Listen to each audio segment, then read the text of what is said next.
Who says that size matters? In 2011, when it comes to pets, there's a growing group of people who believe that small is beautiful. Everyone loves a baby, and a miniature animal looks like a baby longer. Oh, good baby. We love him, absolutely love him. Over the next hour, we'll find out how the face of the animal world is being changed by ever smaller breeds. We'll see how some super tiny animals are being specially bred for minimum size. It's a peekapoo. Oh, and we need to get brushed. Rule of thumb, the smaller they are, the higher the price. It's not just the story of the pocket pets, but of their owners too. Every time I see her, she'll be like, I'll still beat you. And an animal world where almost anything is possible. In this programme, we meet everything from mini mews and micro pigs to teacup dogs and miniature monkeys. Lots of different animals with one thing in common. They all came with an inbuilt awe factor. If it fits in my hand, I'm in heaven. Welcome to the world of super tiny animals. Today, Britain has more micro-pets than ever and has become a country where many think smaller rather than bigger is better. I think I want one. But there's nothing new about having animals as accessories. As far back as the 8th century, small pets like Pekingese sleeve dogs were popular with Oriental nobility, who carried them around in their gowns. But it's the 21st century that has seen the popularity of pocket-sized pets soar. From Bruiser the Chihuahua in the hit film Legally Blonde, to Paris Hilton and her tiny pet Tinkerbell, suddenly it seemed everybody wanted a handbag companion. Over the last 5 years, the number of Chihuahuas registered with the Kennel Club has increased by 350%. Hardly surprising that a mini industry has popped up to deal with this mini phenomenon. In the upmarket suburbs of Fort Lauderdale in Florida, we find the Teacup Puppy Boutique, run by Eleonora Bonfini. What? You kiss it? Which caters for a certain breed of desperate housewife. They're retired. They're not feeling as needed as they were when they had children. And this gives them a purpose in life. The shop offers everything from crystal-encrusted bowls. These are $1,200 a piece for that very spoiled baby. To bespoke makeovers for discerning dogs. If they do need a bow, we would go to our little bow garden, which is right over here. And then there's the puppies themselves. These are like our little Fabergé eggs right here. Eleonora set up the Puppy Boutique 12 years ago after discovering what effect the tiny teacups had on people, or at least on her. Now this baby is 3 months old. Oh, and we need to get brushed. I just saw these little babies and I just fell in love with them and just wanted to take care of them. This is a long-haired Dachshund. It's a peekapoo. This little baby is about 2.5 months old. I think size is important because you always have a baby to take care of. But at the turn of the millennium, what we now know as teacup pups were simply seen as the runts of the litter. The word teacup is just a word that the industry's made up to characterize a size. 12 years ago, okay, the breeders just didn't want them. They were too much work. Whatever was happening to them, they would just soon get rid of them. Eleonora spotted a super tiny gap in the market for people that wanted a baby that never grows up and doesn't leave home. At that point, that's when the whole specializing in teacup and toy breeds came alive. She now has around 30 puppies at any given time, ranging in price from $800 to $10,000. Rule of thumb, the smaller they are, the higher the price. This baby is $29.95. This baby would be $12.95. The most expensive breeds would be definitely the Maltese and the Yorkies. Those can go up to as far as $10,000 for a teacup. That would be a teacup that's just absolutely spectacular that I know is going to stay approximately in the 2-pound range. But owning a teacup isn't as easy as just turning up and buying one. While little dogs can have a longer life expectancy than bigger breeds, Eleonora knows that they're also prone to medical conditions, which can need constant attention.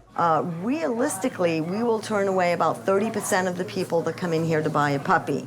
Okay, you're not dealing with just pocketbooks. I mean, these are lives. This is a living thing. The smaller they are, the more delicate they are. This is equivalent to a premature baby. Eleonora's smallest puppy, 3-month-old Wally, who weighs less than 1 pound, is a case in point. Because of the size of his head and because of his eyes, the way they are spread out like that, we had him checked for hydrocephalus. Hydrocephalus is water on the brain, a potentially life-threatening condition. Did we wake you up? Did we wake you up? He doesn't. We were all shocked. You know, I mean, he has a small degree of it, but not enough to say, oh my God, he's got a really severe case. I think that's an interesting thing. This one piece will make 52 layers. Watch on mobile devices or the big screen. All for free. No subscription required. Luckily, Wally has come from a reputable breeder and will go to a properly vetted home. But the popularity of teacup pups has seen a worrying rise in backstreet breeders and puppy farms, who sometimes breed from females that are too small to carry their pups to full term. So Eleonora only works with breeders she's grown to know and trust, and who trust her. These are my kids. I put them here. I am responsible for them, and it is my job to make sure that they get the best life ever. And I will not compromise on that. The store employs over 35 staff to ensure that the puppies are well cared for, from an on-site veterinary technician to human pooper scoopers who work to a 30-second rule. 30-second rule is if a baby does poop, my staff has 30 seconds to remove it. And just like us, I'm sure we wouldn't want to sit next to poop, nor do they. And woe betide anyone who says our pups are kept in cages. I do not like the thought of having my babies in cages, so we specially designed and built for them their own condos. You want to come out and play? Which makes it comfortable for them. And they come out 2-3 times a day. Playtime for a baby like this is 10-15 minutes at a time, 2-3 times a day, back to bed. These are just like having a little child. They come pre-spoiled. So we start here, but then it's not fun if you can't spoil them. Which is just as well, because it doesn't just stop at getting the teacup puppy. In fact, that's just the beginning.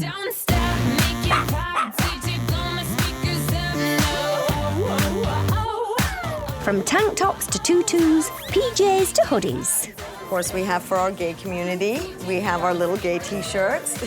To crystal-encrusted works of art. This is the garden party dress. This one runs for $3,000.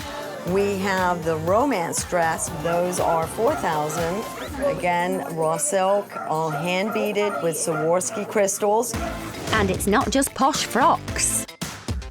One of our fun pieces is this, the bunk bed. If you have more than one baby in the house, okay, now they can both have their own space. This is one of our handmade pieces. They even get their own hangers. This is shoes. Now, of course, we need 4. This is their cologne. Okay, this is by Juicy Couture. And with celebrity clients such as Mandy Moore and Hilary Duff, perhaps this mini industry is not surprising. Even though we do have a lot of high-profile people that do come in here, the most common person who's going to buy this is your everyday mom that wants to spoil her baby, absolutely. Which they should, because again, this is unconditional love. What are you looking at? Others have been quick to pick up on the pet fashion trend, including top fashion designers like Louis Vuitton and Vivienne Westwood. In fact, over the past 12 years, the amount of money spent on pet products in the USA has doubled to nearly $50 million. But it's not just a case of only in America. Behind the walls of this ordinary-looking railway cottage in Hertfordshire, we find a rather extraordinary woman, retired grandma Sandra Ponder. They call me the dog lady. And why would that be? Because I've got lots of dogs. After a career which has included training animals for films and running pet rescue centres, she now dedicates her life to providing a home for up to 17 sick or abandoned toy dogs at a time. Teddy, Donut, Cracker, Billy Tonka, Molly, Oliver, Ruby and Harry. And while you won't find Sandra dressing up her little dogs in designer outfits for one of her many dog walks, you will find her dressing them up for her very own catwalk. Well, I used to do sewing years ago and decided, well, I'd buy a machine and make some dog coats. It's gone on a bit from there. There's a halter neck, and that's for your very posh lead that you need to put on. But despite her often extravagant attention to detail, These are just the plain crystals on the bodice, and all the buttons are Schwartzy crystal buttons. Sandra isn't out to make big butts. That's on the website for about £16. If I get any more rescue dogs in, I got money for them to help them.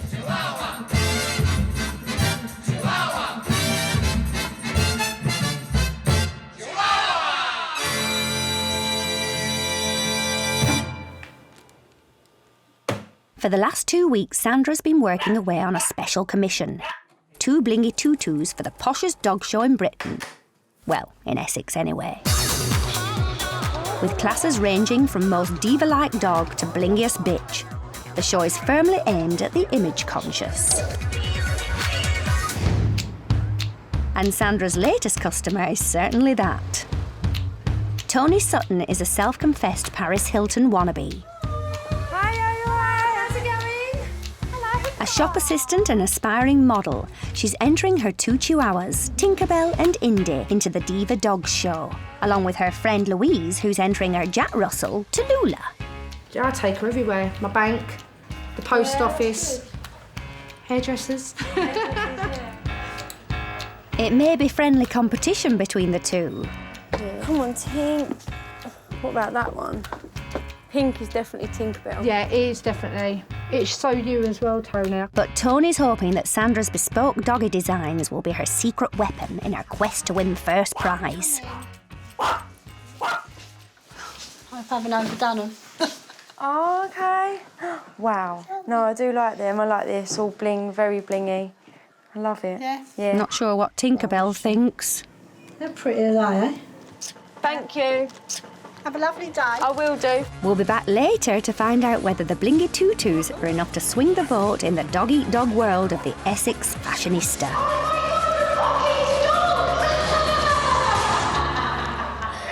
Coming up next, some super tiny animals who turned out to be not so tiny after all.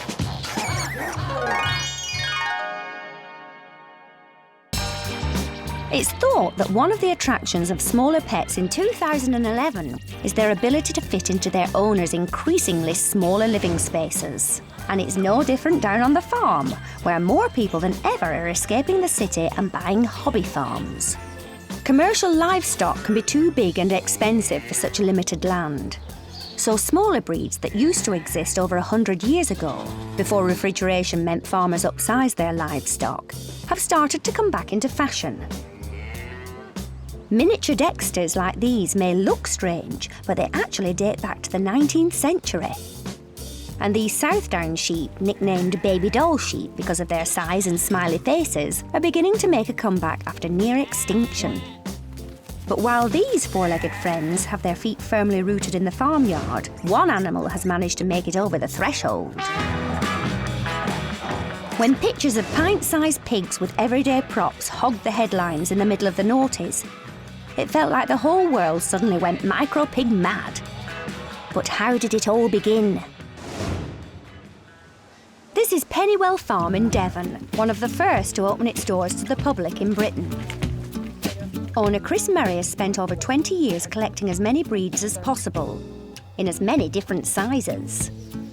When the public visit Pennywell, they get very, very excited about the small animals. We have the miniature pony. Oh, Bree, stop being such a silly sausage. We have the dwarf rabbits. And perhaps the cream of the farmyard is our miniature pigs. Chris was one of the first people in Britain to breed so-called micro-pigs. Like other farm animals over the years, pigs too have been upsized for commercial farming, some weighing up to 50 stone. So Chris's downsizing programme may be more natural than it first seems. To breed animals down in size takes quite a few generations. We've been doing this for 19 years now. Everyone always thinks that you just say breed from the runt. But that's not always the best thing to do. You need to breed always from your best. Chris is a farmer at heart, though his intention in breeding pigs smaller was less about farming and more about petting. I noticed over the years that pigs are incredibly popular with our visitors and they love cuddling them. Now, our commercial pigs grew far too fast to cuddle after 6 weeks. And these chaps here are 6 weeks old, and you can cuddle these till they're 9 months old, which is fantastic. In fact, you can have a Pennywell pig on your lap at a year old. And these little fellows are now going to go for piggy cuddles. Come on, off we go.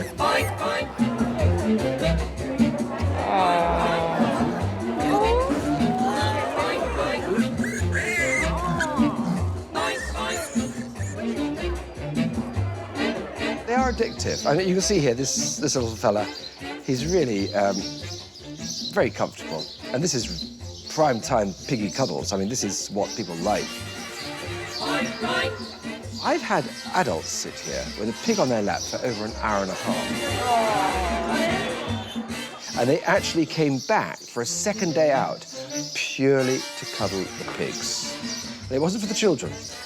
They're just the excuse. But what might surprise you on piggy cuddles is not just for girls, I can promise you. So, you're happy there? Yeah. Lovely. See you half an hour's time, all right? A lot of guys like having a pig to cuddle. I do.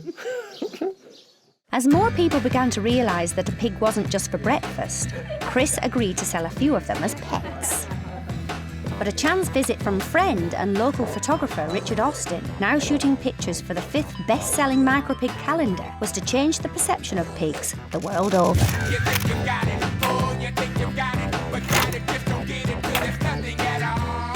He came one day and I was showing him my pigs, and he just said, "My gosh, Chris, you shrunk the pigs." Yeah, let's just try one first. Right. Go. His ears are right. But they were so cute. They were just incredible, that little cartoons. I'll tell you what, let's try the two. If you look at commercial pigs, they have more of a long, snouty nose. These ones look like somebody bashed them in the face with a frying pan, you know, like a cartoon. One of them's got a dirty nose. Richard hit upon the idea of putting the pigs with everyday props to show just how tiny the little piggies were. But what happened next took everyone by surprise. He put them in the Western Morning News, which is our local paper, and the telephone went ballistic, and the national papers went ballistic, and they appeared all over Britain, all over the world. Done it. We've got the shot. This is what actually started miniature pigs becoming world famous. I don't think anybody could quite believe there was a piglet that small. A publishing company from New York came on to me and asked me if I had enough images for them to run a calendar. Right, all done. So all of a sudden these micro mini pigs went right across America, and it all started right here in Devon at Chris's establishment. Oh, that's the one! One of the things we found in doing the photography is that it's almost like animal enrichment. And in fact, they end up, as this one has, often just falling asleep on the job. The photographs also started a stampede of people willing to pay up to £800 to have a pig as a pet. Volunteers? One. Thank you. Chris has spent many years ensuring his downsizing programme avoids breeding genetic defects and results in healthy pigs. But as the popularity of miniature pigs increased, other breeders were keen to cash in. Right. Oh. It's thought that some bred from unhealthy runts, and some even restricted their feed to keep them small. This little piggy went to market. Those little three stayed at home. What are you doing? I always thought pop goes the weasel. Okie dokie. I did it this way round for you. Yeah. And it soon became clear that some breeders were not as honest as they could have been about how big the little piggies might become. I always say the size of a Springer Spaniel or a small Labrador. A lot of the other people selling pigs use Richard Austin's photographs of teacup pigs or pint-sized pigs. And that, of course, gave a very false picture. But it wasn't just a craze in Britain. Over in America, Paris Hilton added a micro pig to her collection of toy dogs. And last year, it was reported that celebrities attending the Golden Globes received a voucher for a free micro pig in their goodie bags. But for animal welfare groups, the disturbing question has been, what happens to the micro pigs when they outgrow their welcome? One person made it their job to find out. Come on. Stylist to the stars and part-time Pamela Anderson lookalike, Rosalind Tropper, whose own pet pig, Wilbur, changed her life forever. The first time I laid my eyes on Wilbur, oh, that was one of the most exciting moments, pretty much, of my life. My God, he's just so adorable. He's so little. He'd take naps with me. He always just liked to snuggle up against me. I'd take him in my little two-seater sports car, and of course, everybody just loved seeing him. Got that a lot where it's, oh my God, I want to get one. How much are they? And how big will he get? And of course, you want them to stay that small forever. Unlike some, Rosalind had no illusions about how big her micro pig would grow. Wilbur, time for some more treats?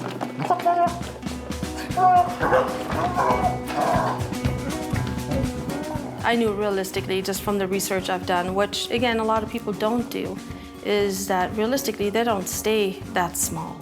Little Wilbur now weighs a hefty 150 pounds, the same weight as a junior middleweight boxer. And you don't find many people cuddling them. Now people just buy these little piglets and they hold on to them up to a year and then out they go. That's the story of their life.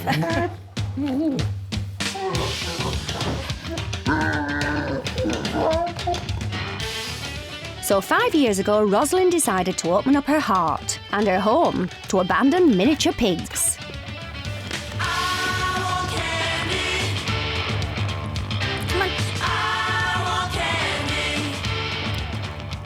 Come on, Wally, are you ready for your treats? This is Heckle and Jekyll. Rosalind believes that only a tiny percentage of pet pigs remain with their original families. And she hopes to encourage others to follow in her footsteps. Food, food, food. Stevie, come on. Giving abandoned pigs the same kind of support as cats and dogs. They're such intelligent creatures, just knowing that they're abused, they're let go and eaten by coyotes or used for pit bull bait. You name it, it's bad out there. Ready? Jump. That's another abuse case. He's a sweetheart. And while they may not be the super tiny animals that many people thought they would be, hey, Mitch. Hi, baby. To Rosalind, it really doesn't matter. I don't care if they're really big. I don't care if they're old. I don't care if they're not as beautiful in somebody else's eyes. To me, they are. He's a really good boy. He hasn't flopped yet for belly rubs. Once they do, then you definitely won their heart. They may not be tiny, but they're just super to have. Whoops, on you. They're just truly amazing creatures.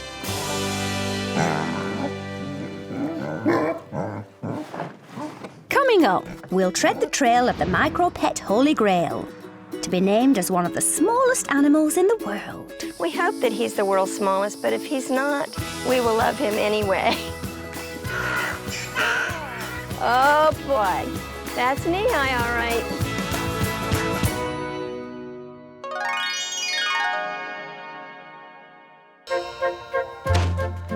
In 2011, the rise in the popularity of miniature pets isn't just to do with the R factor. Economics can enter into it too. Research has shown that you can feed 4 little dogs for the price of filling up one big one. And these economies of scale aren't just true of cats and dogs. Irene Lawrence and Mo Sullivan keep over a dozen miniature horses on their ranch in Essex. They have everything the same as a big horse. There you go. People with big horses normally laugh with us with our little ones. Good girls. But you can transport them in a small van. Come on, funny face, come. You don't need a big horse box or anything. And I just absolutely love every one of them. There you go. That's right, little man. Basically, with these little horses, you can treat them just like a big horse. They're just exactly the same, only a lot easier to do and a lot safer, I think. Irene and Mo have been firm friends since their days as croupiers at a top London casino. Oh, God, that was donkeys years ago, wasn't it? Yeah. No, it wasn't that long ago, Irene. It was. Yeah, it was a long time ago. But 15 years ago, they cashed in their chips for their miniature horse ranch. This life is much better. Oh, it's lovely. Come on in, girls. You're coming in. Come on. We're going. They may be cheaper to keep than bigger horses, but their herd of miniatures still cost them around £120 a week. So Irene and Mo came up with some novel ideas to help them pay their way. From celebrity endorsements and shopping centre promotions to celebrity weddings. We've done some really good ones. They have a selection of fancy outfits for the various events. To be quite honest, Irene and myself, we dress them up because we like playing with them. Don't we? Yes, we do. Lovely little girl, aren't you? And today's event is every little girl's dream. A My Little Pony party. It's like a snow horse because it's white. Children just love it. They'll come in and groom. Yeah, I like him. Right. Do you think she looks nice? Yeah. Do you like that? Yeah. And then go out and do the obstacle course. Right, on your marks, get set, go! Good girl, come on. Come on, Holly. And they compete against each other and eventually get a winner who gets the rosette. Holly. Well done. March to the middle of the jump. Good boy. Over the years, Irene and Mo have bought and imported 13 miniatures for their ranch. But by 2011, they decided that enough was enough. No more. You said that before. I know, but we want to be able to get out, don't we, occasionally? But spring brought a surprise arrival from a mare they didn't even know was pregnant. Little Asa, a miniature, who would become a massive attraction. He's just lovable. He's absolutely adorable. We love him, don't we? Absolutely love him. At birth, Asa was just 14 3/4 inches high. That's less than the height of the world's smallest living horse, Thumbelina. But like Thumbelina, he was also born with a genetic defect, dwarfism. The dwarf gene can be found in many of the bloodlines descending from the smallest ever breeding stallion, Tiny Tim, born in 1970 and only 19 inches tall. Little ball. The gums weren't meeting, and then I looked at his little dome, and you could tell that he wasn't quite right. Right little man. There is no value in them to a breeder, and really, you wouldn't want them advertising your stock, would you? The symptoms can range from barely noticeable defects to a crippling condition and shortened lifespan. It did worry me that perhaps he's not going to have the life expectancy of a normal horse, but whatever happens, we'll look after him, and if the time comes when he's not happy, and you can tell with a horse, but if he's not happy and there is no hope for him, well, then he will go to horsey heaven. But for now, there's only one thing on little Asa's mind.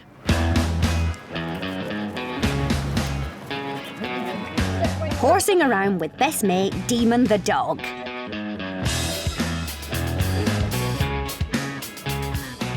You forget how small he is, and then you look out in the field and he's so tiny. He's got a lovely personality. He's just loving, he really is loving, and he plays, don't you? You play all the time. Yeah.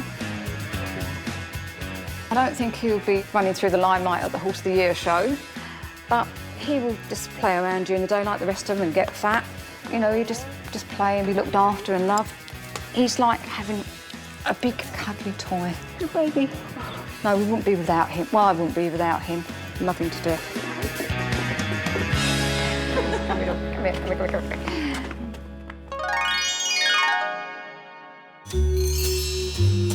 In his office in London, this man knows more than most about the current fascination with miniature pets. Editor-in-chief of Guinness World Records, Craig Glenday, travels across the world in search of the weird and wonderful. And in 2011, little animals are increasingly big on his list. Something about pets that people love reading about as well, like especially small animals. A dog that can fit in a teacup, Seeing is believing, and there we are. I love them myself, so they go in the book every year. Record holders include Boo Boo, the smallest dog in height, measuring 4 inches. Heaven Sent Brandy, the smallest in length at 6 inches. And Swallow, Britain's shortest cow. I do usually say I've got the best job in the world, really, because I do get to meet the world's most amazing people, the world's most amazing pets, animals. Go to the most amazing places you would never normally go on holiday. Craig is about to set off on another globe-trotting mission. Right, see you next week. It's a world of laughter, a world of tears, a world of hopes. On this trip, he's meeting the owner of the world's shortest cat, who doesn't yet know that she's made it into the book. And he's hoping to set a brand new record for Guinness with the world's smallest donkey.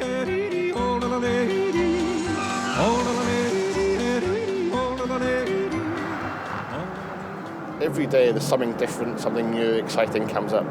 And a chance to go and measure the world's shortest donkey. Who could pass up that as a job? I get paid to measure donkeys. So I wonder if this donkey will make a type noise. It'll be interesting to see. We probably won't record a record for that, but maybe I'll be the highest donkey EO, what the word is. EO. Knee-High is one of 27 donkeys owned by the Lee family in Florida, who have been breeding miniatures as pets for 13 years. As soon as he bounced out of the trailer, he was just the love of our lives. Tiny, spirited, just as cocky as he could be. Oh boy, that's Knee-High, all right. He is a special little guy, and he wins everybody's heart who meets him. A Mediterranean miniature, Knee-High is less than half the height of some larger breeds of donkeys. We do know for sure that he is the smallest in the USA because I already checked with the registries. But is he the smallest in the world? Hi! How you doing? So nice to meet you. So, Knee-High, let's have a look, shall we? We'd love to show you Knee-High. Come on. Well, sometimes we have trouble picking him out from the babies. Wow, okay. Come on in. Wow, that's nice. One of our jacks saying hello. Hello. Hey, how are you doing? Wow, it's so cute, isn't he? And look at Knee-High's own family. This is Pepper, his 2-month-old baby. And you almost the same size. Say hi to baby. Time to see if Knee-High can set a brand new world record. To comply with the rules, Craig needs an independent vet. Hi, Jackie. Jackie, hi, Craig from Guinness World Record. A flat surface. Now that's a good question. That's a kicking donkey, you see. There we go. And 3 separate measurements. This is my official tape measure. Hold this. Where are you going? It has its challenges, measuring donkeys. It does. It takes 2 or 3 people. Yeah. Nobody said it was going to be easy. I'm happy with that, if you are. Good boy. A few complicated calculations later, and it's the moment of truth. It does actually set the world record, so you are now officially Guinness World Record holders. So congratulations. Knee-High, it's not you, of course, Knee-High is. Well done, Knee-High. Yeah. Look at it, Knee-High. Isn't it wonderful? Okay, ready? Say EO. Craig heads back on the road for his next record-breaking visit and reflects on what the future may hold for his newest little world record holder. Once the world hears of this lovely little creature called Knee-High, then we'll probably expect to get some claims in from other people around the world saying, aha, I have the shortest donkey. Of course, what's good in this case for Knee-High is that he or she will get to set the Guinness World Record, be the very first to be recognised. That's not going to make any difference in how you treat everybody, is it? You're still going to be just as sweet as you are now. Coming up, we'll find out how Sandra Ponder's blingy tutus go down at the biggest diva dog show in Britain. Oh, sit to it. And we meet a man who's not only devoted his life to caring for rare and exotic animals. You're a good girl. Oh, you got big choppers, though. He's dedicated his home to it too. Like 2 little gremlins. We'll find out how his tiniest animals are in big demand.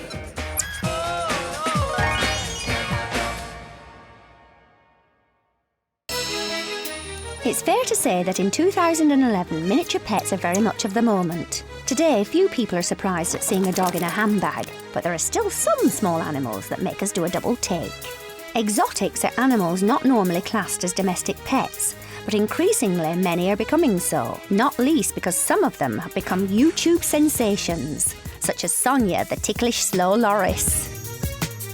And over in Florida, we find one man who has devoted his life to these unusual creatures. You're a good girl. Oh, you got big choppers, though, in case you did bother anybody. Michael Podge's job is in real estate, but his passion ever since childhood has been rare and unusual animals. His smart suburban villa is now home to his own personal exotic zoo. Hi, cutie. Come here, sweetheart. Michael breeds and sells most of his rare animals. Say hello. Hello. Good boy. They're worth about $800. It's a raven. It's like a blackbird on steroids, right? But his most popular by far are the tiny marmosets. What we're looking at here is a mother with one baby. They keep their babies usually underneath them, and they nurse, or they keep them on the back if it's too hot out. This particular monkey is the second smallest monkey in the United States, and these come from Brazil. But the one that is even smaller is so rare that it's almost unobtainable. Pygmies are the smallest, and those are the ones that are very rare and very delicate.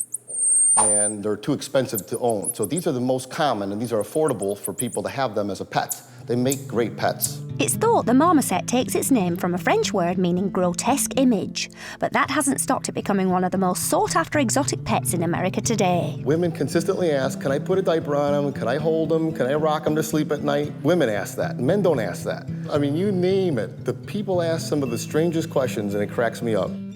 Selling at around $2,500 each, these little monkeys are big business, and there's no shortage of takers. We're getting about 10 calls a day asking questions, and it turns into about 3 or 4 monkeys a month. But before anyone hits the monkey trail, there are laws and permits both in the UK and abroad restricting ownership of some exotics, and having one as a pet certainly isn't for everyone. Most people will never come in contact with this type of animal in their whole life. So even though that they're obtainable, doesn't mean that people know where to get them or how to find them or even know what to do. Because some people realize that it's too much work for them or more responsibility than they really want to take on. But others realize that it's not that difficult for them and they don't mind. I mean, I think most people get satisfaction out of nurturing, right? They sure love you back, that's for sure. Most animal lovers may prefer to stick to the usual cats and dogs, though some are more unusual than others. On the west coast of America, Editor-in-Chief of Guinness World Records, Craig Glenday, is on his way to San Diego to see one of the strangest breeds of cat to ever walk the earth. And crucially for Craig, the shortest. We're there to see Fizz Girl, who we've acknowledged as the world's shortest cat in terms of height. Fizz Girl was confirmed as the world's shortest cat in 2010, but wasn't picked to feature in the book until now. We try to keep the records that are going to appear in the book as secret as we can, so that when the book comes out in September, everyone is surprised and delighted, hopefully, to see that they're in there.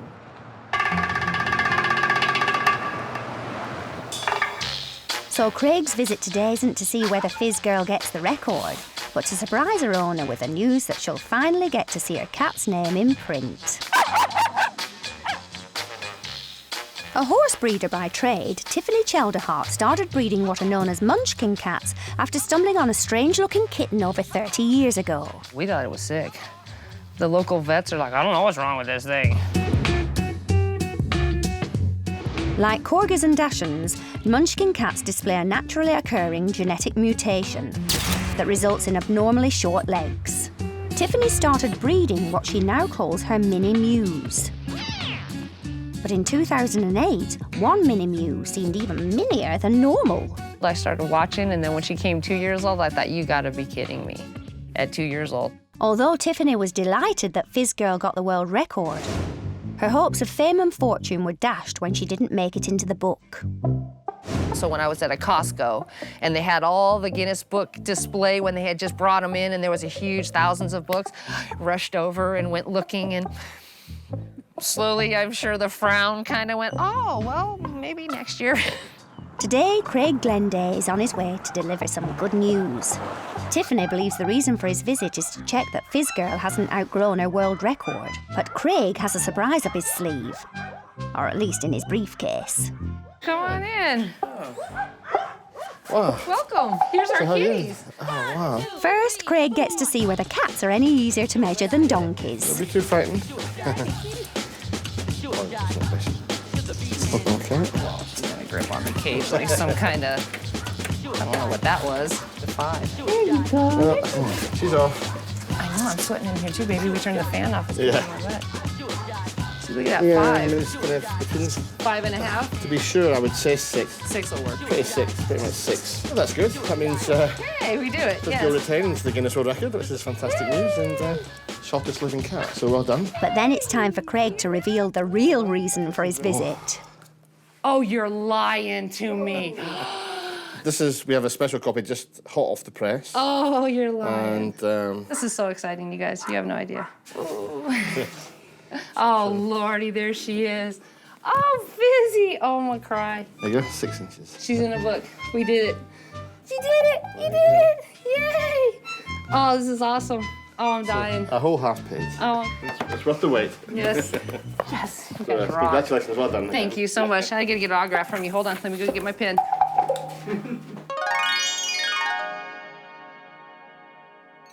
Back in Britain, Paris Hilton wannabe Tony Sutton has picked up her handmade tutus from doggy dress designer Sandra Ponder. But will they be bling enough to help either of her chihuahuas, Tinkerbell and Indy, take first prize at the Diva Dog Show?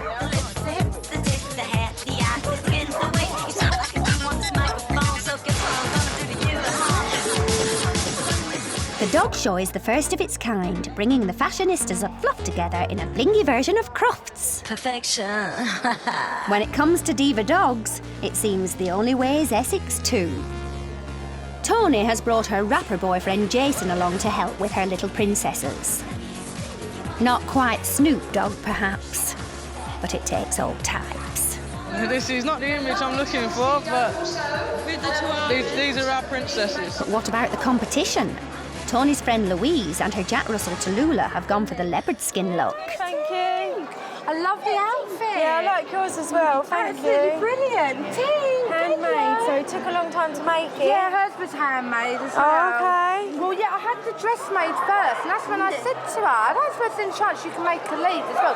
And it's the same lady that made her harness as well. So, but I love this tutu. Thanks. It's all Swarovski crystals. Really? They're Swarovski crystals? Yeah, all of it is all Swarovski, all underneath as well. Even her collar is Swarovski crystals. Oh, wow. And the lead Swarovski crystals as well. Swarovski crystals? Yeah. You're being all posh. I know. You've got to be in it. It's bling. Maybe it won't be such a friendly competition after all. Time for the girls to put their dogs to the princess test against Essex's best. That's it, spread along. Is this Chanel?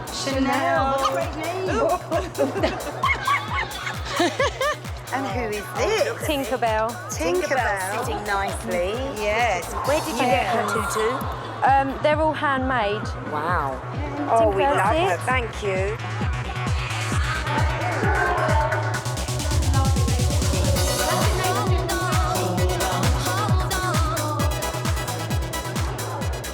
Come back to where you were standing. We'd love to obviously give everyone a first prize, but we But can't. you all get a rosette. Yes, everyone gets a rosette. It's a tense moment as Tallulah and Louise get awarded the green rosette for 4th place. Thank you. In second place, it's Tinkerbell, the little chihuahua. Thank you. Tinkerbell may not have won first prize, but for the time being, she's definitely got the upper paw. Every time I see her, she'll be like, I still beat you. And I'll just remind you, though, you didn't come first. Back at Sandra's, the fun factory is in full swing with her latest collection, the miniature dog wedding.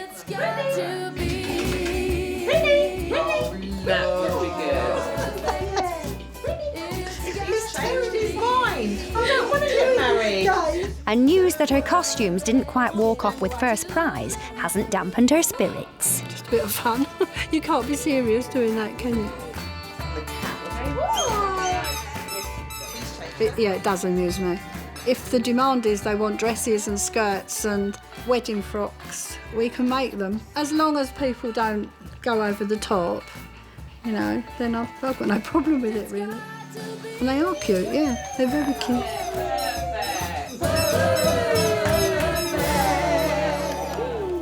Oh, Harry wants to get in there. But whether it's over the top or just a bit of harmless fun, there's no doubt that in 2011, Britain has become a nation obsessed with super tiny animals and how to accessorise them. A world of hopes and a world. You look lovely, don't you? Yes, you do. People are going to think we're stupid, aren't they, Ari? Two nutcases. Whatever the reason for our fascination, it's important to remember that just as pigs aren't just for breakfast and dogs aren't just for Christmas, miniature pets of any kind aren't just for fun. Animals have rights and animals need happiness too, and they need to be taken care of and given the respect that we have. And while it's entirely possible that super tiny animals may get even smaller, Size does matter. The smaller the better. it's very likely that demand for them won't. They're very cute, aren't they? Once you get one, okay, you can't stop. They're addictive.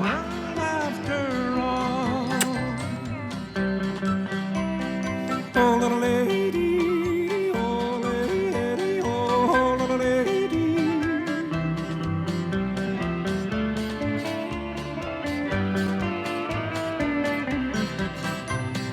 Oh, little lady.